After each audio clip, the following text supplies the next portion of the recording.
Quand on voit un bébé qui vient de naître, qui est là, tout mignon, tout petit, qui sent encore bon, cette odeur vraiment de bébé, souvent on se dit ah mais quelle chance il a, lui, il a la belle vie comme il vient de naître et tout, il dort, il mange, il fait des câlins, enfin sa maman lui fait des câlins, c'est vraiment génial, ah quelle chance et tout. Eh ben non, en fait, pas forcément. Parce que, en fait, ce qui se passe, c'est que l'enfant, le bébé, déjà depuis un jour, même avant, dans le ventre de la maman, réfléchit, pense, suppose, se pose des questions. Pourquoi je suis là, pourquoi j'ai ce corps, qu'est-ce qui se passe, etc.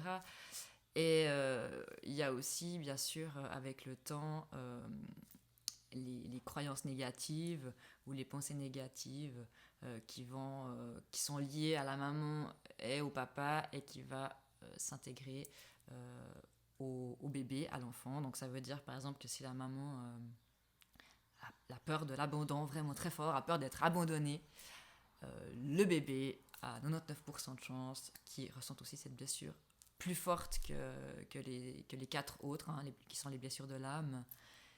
Et c'est ça aussi c'est pour ça que je fais cette vidéo, c'est pour vraiment vous expliquer que nos propres croyances limitantes, nos propres croyances négatives, nos peurs, etc., euh, vont se loger quand même chez l'enfant.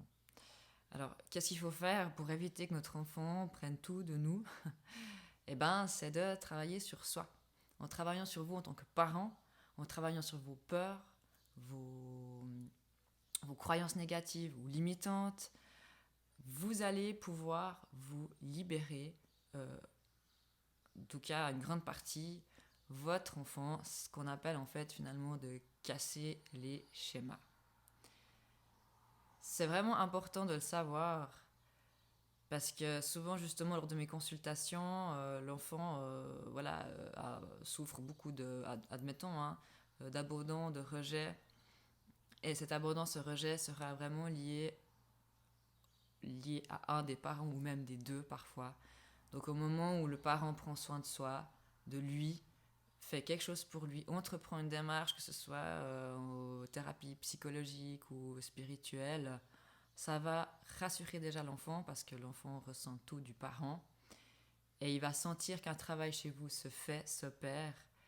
Il faut imaginer que votre enfant il est en lien avec vous tout le temps. C'est comme quand on dit ouais mais coupe le cordon avec ta mère ou comme ça, c'est exactement ça en fait. C'est un cordon mais invisible.